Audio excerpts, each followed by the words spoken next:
Hospitalisations, dont 36 en réanimation, 49 retours à domicile. On signale 94 cas à Mayotte et un premier décès, et donc 3 décès en Martinique, 5 en Guadeloupe et un décès à Mayotte. Ce soir, 5565 cas graves nécessitent des soins lourds en réanimation. Vous savez, ces formes graves touchent des adultes. 34% des patients hospitalisés en réanimation ont moins de 60 ans et 60% ont entre 60 et 80 ans. 68 personnes hospitalisées en réanimation ont moins de 30 ans. Cette situation est totalement inédite dans l'histoire de la médecine française. Aujourd'hui, 458 patients de plus ont été pris en charge par les services de réanimation sur le territoire national. C'est ce nombre quotidien d'admissions en réanimation qui est le plus important à surveiller pour prédire notre capacité à prendre en charge les malades les plus graves. 3523 décès ont été observés en milieu hospitalier depuis le 1er mars. 9444 personnes sont sorties guéries de l'hôpital depuis la même date. C'est très important. C'est un nombre qui augmente chaque jour. Toutes les personnes malades en ville et qui, au bout de 8 jours, n'ont plus de symptômes pendant 48 heures, sont aussi guéries et elles sont très nombreuses. Nous surveillons aussi la situation en population par la surveillance syndromique. Les services d'accueil des urgences ont renseigné 4390 passages, soit 21,5% de leur activité consacrée à des suspicions de Covid, 38% d'hospitalisation après ces passages aux urgences et 5% d'admission directe en réanimation. Les équipes de SOS Médecins rapportent 1718 interventions dans la journée d'hier lundi, contre 1953 pour la journée précédente, pour une suspicion de Covid, soit 25% de l'activité totale.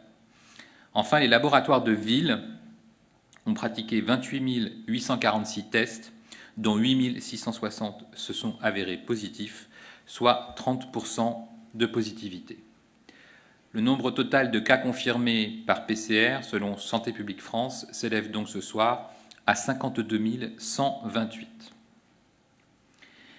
Il y a exactement 3 mois, la Chine notifiait à l'Organisation mondiale de la santé l'existence dans la région du Hubei, à Wuhan, de cas de pneumonie d'origine inconnue. Le 7 janvier, les autorités chinoises signalaient une 60aine de victimes et isolaient un nouveau coronavirus, un nouveau virus humain, le SARS-CoV-2. Le ministère de la Santé en France alertait les agences régionales de santé dès le 10 janvier, puis les professionnels de santé hospitaliers et en ville le 14 janvier par des messages dits MARS, messages d'alerte rapide sanitaire, et DGS urgents, auxquels je vous rappelle, tous les professionnels de santé peuvent s'abonner gratuitement. Le 23 janvier, le CORUS était activé, le Centre opérationnel de réponse et de régulation des urgences sanitaires et sociales, avant même la découverte des premiers cas de Covid-19 sur le territoire.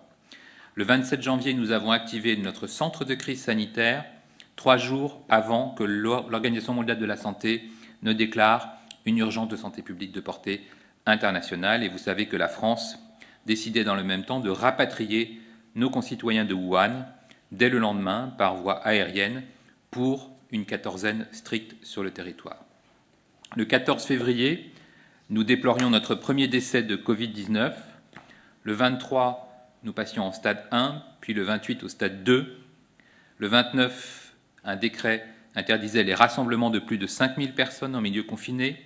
Le 3 mars, l'ensemble des masques sur le territoire national étaient réquisitionnés et les prix des gels hydroalcooliques plafonnés. Le 6 mars, alors que 81 cas de contamination étaient découverts en 24 heures dans la région de Mulhouse, nous demandions à l'ensemble des agences régionales de santé de faire remonter les cas de manière quotidienne. Le 8, afin de limiter la propagation du virus, l'interdiction des rassemblements de plus de 1000 personnes était décrétée, ainsi que la fermeture de l'ensemble des établissements scolaires de l'Oise et du Haut-Rhin. Le 10 mars, c'était l'installation du comité scientifique permettant d'éclairer les décisions du gouvernement. Le 11 mars, alors que le directeur général de l'Organisation mondiale de la santé, Dr Tedros, annonçait une pandémie, le président de la République, Emmanuel Macron, annonçait la fermeture de l'ensemble des établissements scolaires. 2 jours plus tard, nous passions au stade 3 épidémique et le Premier ministre, Édouard Philippe, annonçait la fermeture des lieux recevant du public, le déclenchement du plan blanc sur toute la France et donc la déprogrammation des actes médicaux et chirurgicaux non urgents afin de libérer un maximum de ressources humaines et de ressources logistiques. Le 16 mars, le président de la République décrétait le confinement et vous savez que depuis le 24 mars, nous avons un comité d'analyse, recherche et expertise pour appuyer les décisions du gouvernement. Depuis le premier jour, notre objectif a toujours été d'offrir les meilleurs soins à chaque patient, et notamment les patients les plus graves nécessitant une réanimation, c'est-à-dire des soins continus, des soins lourds, une intubation, une ventilation mécanique, une perfusion, des drogues très importantes pour maintenir le débit cardiaque, pour aider le fonctionnement rénal. C'est quelque chose d'extrêmement complexe qu'une prise en charge en réanimation. Cela nous a conduit, au nom de la solidarité nationale, à opérer des transferts de patients des régions en tension vers les régions les plus épargnées par l'épidémie. Le 18 mars, grâce au soutien des armées, nous avons effectué le premier transfert de 6 patients de réanimation par une opération aérienne dite Morphée. Les 21, 23 et 27 mars, 3 autres opérations du même type ont permis de transférer un total de 18 patients depuis les centres hospitaliers du Grand Est. Le 22 mars, c'était le Tonnerre, bâtiment de la Marine nationale, qui transférait 12 patients depuis la Corse vers la région PACA. Le 26 mars, le premier TGV médicalisé évacuait depuis la région Grand Est 20 malades de réanimation vers les Pays de Loire. D'autres opérations du même type ont été effectuées le 29 mars avec 2 départs depuis le Grand Est vers la Nouvelle-Aquitaine pour un total de 36 patients transférés. Du 27 au 30 mars, grâce au transport héliporté, 10 patients de la région Grand Est et 12 patients venant d'Île-de-France ont respectivement été transférés vers les régions Nouvelle-Aquitaine et Centre-Val de Loire. En Bourgogne-Franche-Comté, 42 patients ont été transférés vers la région Auvergne-Rhône-Alpes par voie terrestre et aérienne. Hier s'est terminée une opération transférant 10 patients de cette même région Bourgogne-Franche-Comté vers la région PACA par voie aérienne. Au nom de cette solidarité nationale et au nom de la solidarité européenne, une nouvelle opération Morphée a eu lieu aujourd'hui. 6 patients de la région Grand Est ont ainsi été transférés chez nos voisins allemands et vous savez que l'Allemagne nous a même aussi envoyé un avion militaire pour accueillir des patients en Allemagne. À l'heure où nous parlons, d'autres transferts transfrontaliers à destination du Luxembourg, de la Suisse et de l'Allemagne ont eu lieu ou sont en cours pour 121 patients de la région Grand Est. D'autres opérations sont prévues pour soulager nos hôpitaux et nos équipes soignantes. Je peux d'ores et déjà vous annoncer le départ dès demain de 2 TGV médicalisés depuis Paris vers la région Bretagne pour 36 patients graves d'Île-de-France. Grâce à la mobilisation totale de l'ensemble des moyens de l'État, nous comptabilisons aujourd'hui 288 patients lourds, graves, nécessitant des soins complexes, transférés vers des régions moins en tension. Ce nombre est amené à progresser dans les jours et les semaines qui viennent. La région Grand Est est en très forte tension sur son système de santé. La situation est aussi difficile en Île-de-France. J'en appelle donc au volontariat des professionnels de santé compétents en réanimation, médecins, infirmiers, aides-soignants, et les invite à se signaler dès maintenant sur les plateformes du ministère des Solidarités et de la Santé pour soutenir les équipes du Grand Est ou sur la plateforme renfort-covid.fr pour soutenir les équipes d'Île-de-France. Ils seront bien entendu, mais c'est important de le rappeler, hébergés gratuitement. Je tiens à mettre toute la lumière sur la mobilisation extraordinaire des soignants. Qu'ils exercent dans le secteur libéral, hospitalier ou médico-social, leur travail sans répit sur cette crise longue est absolument exemplaire. Il est aussi important de souligner l'union nationale dans cette crise et la mise en place rapide et efficace des coopérations entre les structures publiques et privées. les établissements privés ont su modifier en profondeur leurs activités pour répondre aux fortes demandes sur l'ensemble du territoire. L'ensemble des soignants du public comme du privé méritent aujourd'hui plus que jamais toute notre admiration et toute notre reconnaissance. Je vous remercie. Une question pour Hospimedia. Les prestataires de services externalisés qui interviennent à l'hôpital et en établissements médico-sociaux craignent de ne plus pouvoir assurer leur mission pour le bio-nettoyage et la restauration notamment. Ils demandent de bénéficier de mesures exceptionnelles pour accéder aux moyens de protection. Est-il prévu de les inscrire dans les secteurs prioritaires? Oui, alors c'est un travail que nous faisons effectivement d'analyse fine des personnels les plus exposés. On l'a vu pour les services d'aide à domicile. On adapte à chaque fois notre réponse.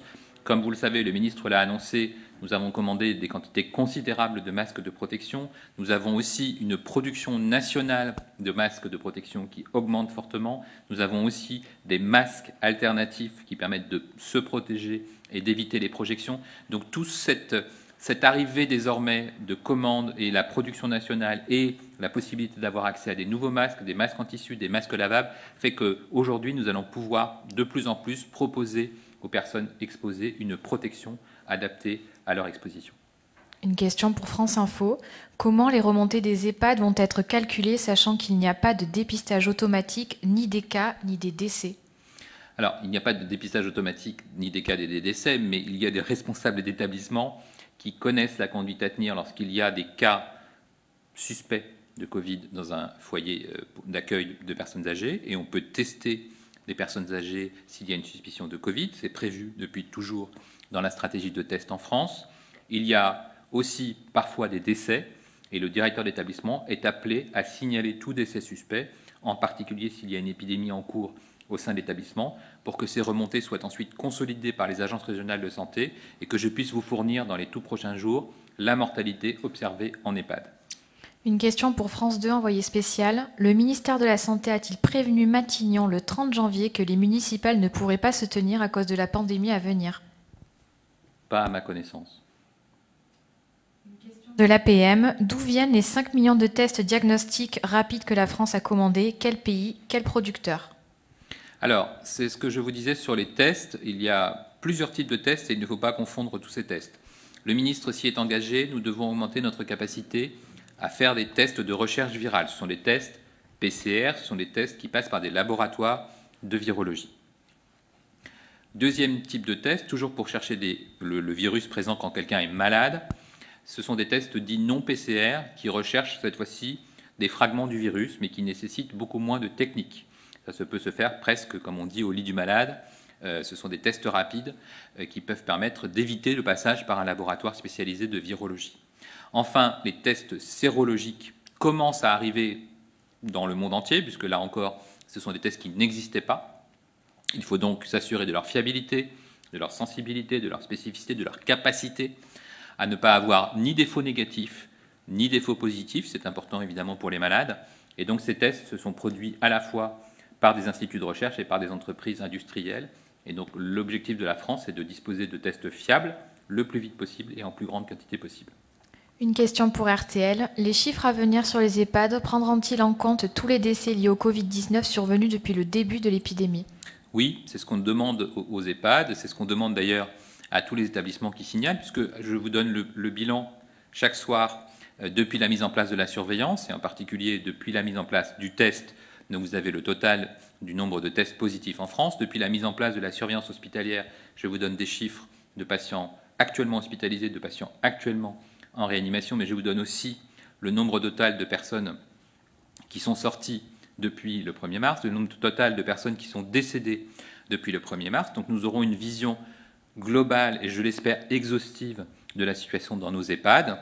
Et puis enfin, je vous rappelle qu'il y a un dispositif en France qui est très fiable, c'est celui de la surveillance de la mortalité totale, qui remonte forcément à l'état civil en mairie.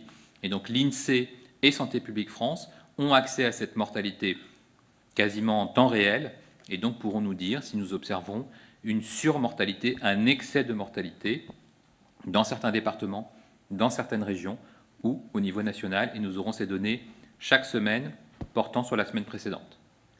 Une question pour Usine Nouvelle. Comment l'État prévoit-il de réagir face aux tensions et risques de pénurie de produits injectables d'anesthésie et envisagez-vous des réquisitions?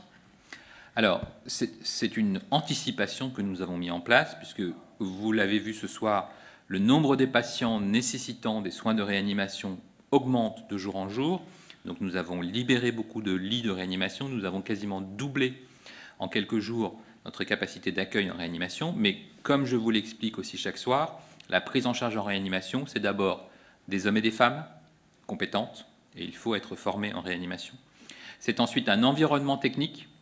Il faut un lit spécialisé, il faut un respirateur, il faut de quoi surveiller la fréquence cardiaque, la fréquence respiratoire, il faut des perfusions, il faut des machines parfois pour soutenir l'activité cardiaque, pour soutenir l'activité rénale, et il faut des médicaments. Et donc, c'est toute cette prise en charge d'un patient grave en réanimation qui a été anticipée, et cela implique des besoins importants, notamment en drogue anesthésique ou en médicaments de réanimation. C'est le cas, malheureusement, dans l'ensemble des pays du monde, et c'est pourquoi nous sommes extrêmement attentifs à toute tension sur ce marché. Il y a beaucoup de solutions qui sont cherchées, notamment par l'Agence nationale de sécurité du médicament, mais aussi par l'Agence européenne du médicament.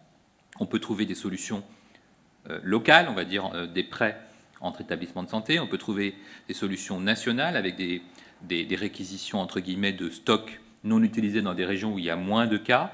Donc là encore, ce sont des signes de solidarité nationale qui s'expriment entre établissements. Et puis, nous mobilisons bien entendu les industriels du médicament pour nous assurer que l'ensemble de leur capacité de production d'une part et que l'ensemble de leur production est utilisable pour nos malades. Une question pour France 24. Où en est-on des tests diagnostiques et à quel moment pourra-t-on tester massivement les Français dans l'optique de la levée du confinement? Alors, première étape, évaluer l'impact des confinements d'ici la fin de la semaine. Comme je vous l'ai dit, l'indicateur principal sera l'évolution du nombre d'admissions en milieu hospitalier et tout particulièrement en réanimation, puisque c'est les patients les plus lourds. C'est là qu'il faut que nous portions tous nos efforts pour être capables d'accueillir ces patients graves en réanimation dans les conditions optimales. Ensuite, sur la sortie du confinement, il y aura de toute façon énormément de questions à se poser, mais nous aurons besoin de deux types de tests. D'être toujours capable de détecter des patients malades sur le territoire national, entrant sur le territoire national, ou l'apparition éventuelle de cas groupés comme on en a connu, si le virus se remet à circuler. Et nous aurons aussi à répondre à des questions importantes des Françaises et des Français, notamment, ai-je été infecté par ce virus? Suis-je protégé?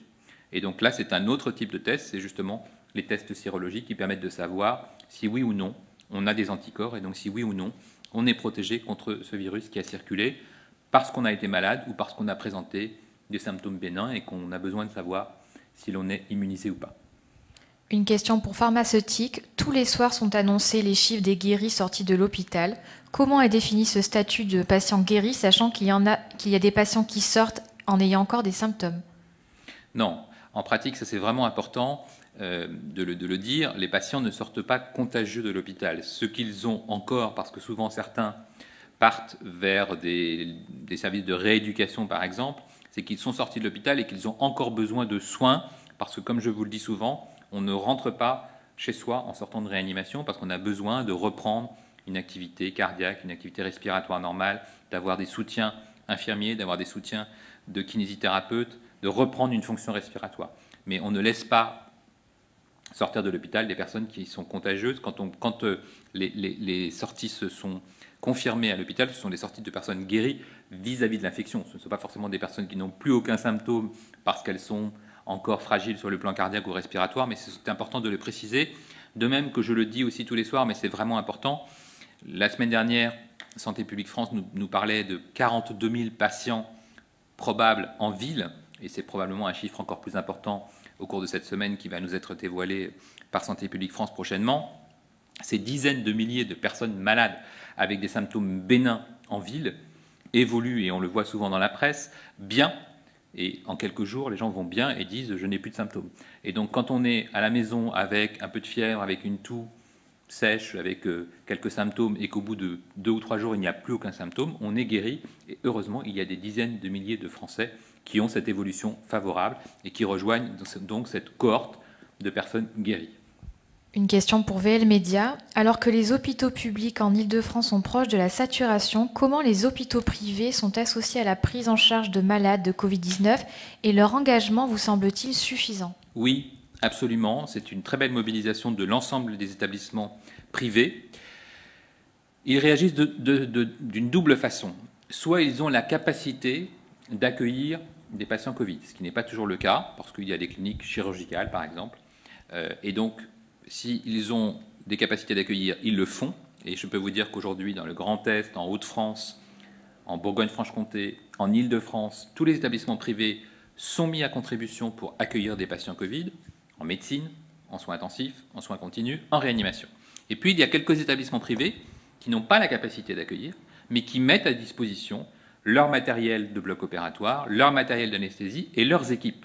Et c'est pourquoi ce soir, j'ai lancé un appel aux soignants qui se trouveraient sans activité ou qui seraient prêts à être volontaires pour renforcer les équipes. Il y a en Île-de-France, il y a probablement aussi pour le Grand Est, des soignants encore disponibles ce soir qui ont envie d'aider, qui souhaitent aider. Et donc s'ils ont des compétences en réanimation, s'ils pensent pouvoir aider des équipes de réanimation du Grand Est ou de l'Île-de-France, il faut qu'ils puissent se porter volontaires dès ce soir. Une question pour le Huffington Post. Quel est le seuil au-delà duquel le nombre d'hospitalisations va poser des problèmes d'engorgement dans les hôpitaux? Alors, comme je vous l'ai dit ce soir, la situation est très tendue en Grand Est. La situation est très compliquée aussi en Île-de-France. Ce sont des régions qui sont fort heureusement bénéficiaires de l'aide nationale, puisque je vous ai cité tous les transferts qui ont lieu depuis le Grand Est vers d'autres régions, depuis la Bourgogne vers d'autres régions. Et puis en Île-de-France, c'est un peu particulier parce que c'est la région capitale. Il y a beaucoup de capacités de réanimation et donc nous avons vraiment, là encore, la possibilité, du fait de la présence de lits et de matériel, d'accueillir des soignants pour aider. C'est comme ça que l'on préserve notre capacité d'accueil optimale en réanimation. Et puis sinon, je l'ai dit aussi, nous continuerons à transférer des patients vers des régions moins touchées par l'épidémie. Une question de CNN. Le CHU d'Angers a annoncé aujourd'hui lancer une étude sur l'hydroxychloroquine sans engagement financier de l'État. Qu'en pensez-vous et pourquoi n'ont-ils pas eu de financement de l'État? On l'a déjà dit à plusieurs reprises, tous les médecins qui ont souhaité mettre en place des protocoles, et là encore il y a un cadre réglementaire en Europe et en France. Un protocole, c'est pas quelque chose d'abstrait, c'est simplement de proposer à un patient une recherche, de lui expliquer quelle sera cette recherche et de mettre en place une comparaison entre un traitement qu'on souhaite tester et un autre. Souvent entre un traitement dont on ne connaît pas l'efficacité et un placebo. Et donc l'intérêt de ce protocole que vous citez, c'est qu'effectivement c'est le traitement hydroxychloroquine versus placebo qu'on compare. On ne sait pas. C'est ce qu'on appelle un double aveugle, on ne sait pas ce que reçoit le patient, le médecin ne le sait pas non plus, et c'est la seule façon d'aller rapidement acquérir des connaissances et de statuer vite pour savoir si effectivement ce traitement a un intérêt ou n'en a pas, et c'est important évidemment pour les Françaises et les Français que d'avoir cette réponse rapidement. C'est un essai qui est d'ailleurs multicentrique, il y a beaucoup d'hôpitaux qui souhaitent y participer, et tant mieux, et on a toujours dit que le gouvernement français soutenait les protocoles de recherche qui ont un objectif de production de connaissances scientifiques. Et dans l'épidémie que l'on connaît, la production de connaissances scientifiques est indispensable et urgente. Une question pour Sciences et Avenir. Le transfert de patients d'une région à une autre est-il fiable sur le long terme? Alors, il est fiable sur la sécurité. Moi, je suis admiratif des équipes qui se mobilisent parce que quand on voit un TGV médicalisé, on a l'impression que c'est assez simple. En fait, c'est particulièrement compliqué. Il faut sélectionner des patients relativement stables. Vous avez vu que ce sont des patients de réanimation qui bénéficient d'une assistance respiratoire, qui vont être transférés de leur chambre vers une ambulance de réanimation, de l'ambulance de réanimation vers une voiture de TGV, qui vont être surveillés pendant tout le trajet et qui ont à chaque fois la présence d'une équipe complète de réanimation dans la voiture du TGV. Donc c'est un processus très lourd, mais parfaitement fiable pour la sécurité des patients. Ensuite, vous imaginez bien que ce type de transfert est totalement inédit dans l'histoire récente de la France et en temps de paix, et même, j'allais dire, sans précédent, puisque même pendant les périodes de conflit que la France a connues, nous n'avions pas de transfert de patients dits réanimatoires. Nous avions des grands blessés, mais à l'époque, il n'y avait pas ce type de prise en charge avec assistance respiratoire. Une question pour CNews. Demain, 38 malades doivent être transférés par TGV vers la Bretagne. Pouvez-vous nous en dire plus? Avez-vous plus de détails sur la destination, la gare? Non, je n'ai pas les destinations, les gares, et je pense que les Français juste réalisent combien nous sommes devant une opération totalement inédite, avec des évacuations de patients d'Île-de-France vers les régions de l'Ouest, vers les régions du Sud-Ouest, vers les régions du Sud. On voit bien qu'il y a un gradient nord-est-sud-ouest de cette épidémie. On l'observe bien depuis plusieurs jours. Les principales régions touchées sont Grand Est, Hauts-de-France, Bourgogne-Franche-Comté, Île-de-France. D'autres régions ont moins de pression sur leur système de soins, et donc nous mettons en place ce mécanisme d'entraide dans les deux sens, parce qu'il faut aussi rappeler que certes des patients sont évacués, mais aussi il y a des dizaines de soignants qui montent au front, qui vont renforcer les équipes de Grand Est, qui vont renforcer les équipes de Hauts-de-France, qui vont renforcer les équipes d'Île-de-France avec du matériel. Nous envoyons du matériel tous les jours, et donc il y a ce double sens de renfort et d'évacuation. Une question pour Reuters. S'agissant de la montée en puissance des tests de dépistage annoncés samedi dernier, 50 000 par jour fin avril, pouvez-vous nous indiquer s'il s'agirait de tests qui seraient pratiqués par les laboratoires de ville ou dans des infrastructures publiques, ou les deux, et si tel devait être le cas, avec quelle répartition, avec quelle machine et combien ces tests seraient réalisés? Alors là, on parle des tests PCR. Évidemment, ça concerne aussi bien le public que le privé. D'ailleurs, le privé, je vous l'ai dit ce soir, pratique de plus en plus de tests, et tant mieux, nous avons besoin des deux. Et donc les machines que nous avons acquises sont des machines automates qui permettent de faire 2000 tests chacune. Et l'idée est évidemment importante ce soir, et je la partage avec vous, c'est que l'ensemble du territoire national puisse bénéficier de ces tests. Et l'idée est effectivement que nous puissions bénéficier tous ensemble, tout le territoire national, les Outre-mer évidemment sont incluses, pour accéder à ces plateformes à haut débit, pour pouvoir rapidement augmenter notre capacité de test PCR, c'est-à-dire notre capacité de test de patients malades, suspects d'être infectés par le virus du Covid. Une question pour le généraliste. Un syndicat d'anesthésistes vous a interpellé sur le cas de médecins retraités de la réserve sanitaire mobilisés contre le Covid-19. Avez-vous pris des dispositions particulières pour ces médecins plus exposés du fait de leur âge? Et allez-vous par ailleurs créer un registre des soignants contaminés par le SRAS-CoV-2, comme le réclament certains syndicats? Alors, sur les médecins retraités, comme les soignants d'ailleurs retraités, nous savons qu'une attention doit être portée au lien entre l'âge et la gravité de la maladie. Donc nous faisons attention à ce que les personnes les plus âgées, entre guillemets, mais qui se portent volontaires, ne soient pas les plus exposées. C'est notamment pour ça que de nombreux médecins retraités ont rejoint les centres 15 pour de la régulation, pour du conseil médical, voire pour de la téléconsultation. Ensuite, sur le sujet du registre, je suis plus mal à l'aise pour la raison suivante, c'est que d'abord, il y a des professionnels de santé qui ne souhaitent pas être associés à cette démarche, qui se considèrent comme des patients comme les autres, et qui ne souhaitent pas que l'on tienne un décompte un peu macabre du nombre d'infirmières, d'aides-soignants ou de médecins qui sont infectés, ce d'autant que d'autres professionnels pourraient dire qu'ils sont tout aussi concernés parce qu'ils participent de la chaîne de prise en charge.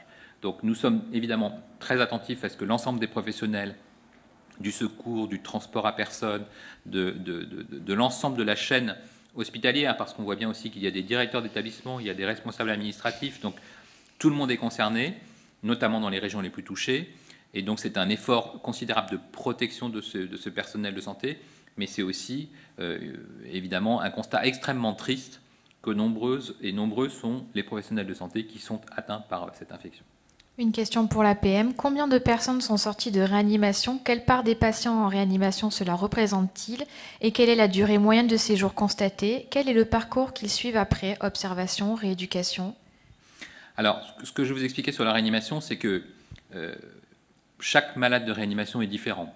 Les réanimateurs nous le disent tous les jours, on a énormément d'échanges avec eux. Certains ont des profils strictement respiratoires, ils ont juste, entre guillemets, une détresse respiratoire qui est prise en charge par la ventilation mécanique. D'autres ont des tableaux beaucoup plus sévères qui dépendent de leur âge, qui dépendent de leurs facteurs de risque, qui dépendent de la réaction de l'organisme à l'infection, avec des défaillances dites multiviscérales. Il y a beaucoup d'organes qui dysfonctionnent, ça peut être le cœur, ça peut être les reins. Et donc, le pronostic du patient est très différent selon la gravité de son infection initiale.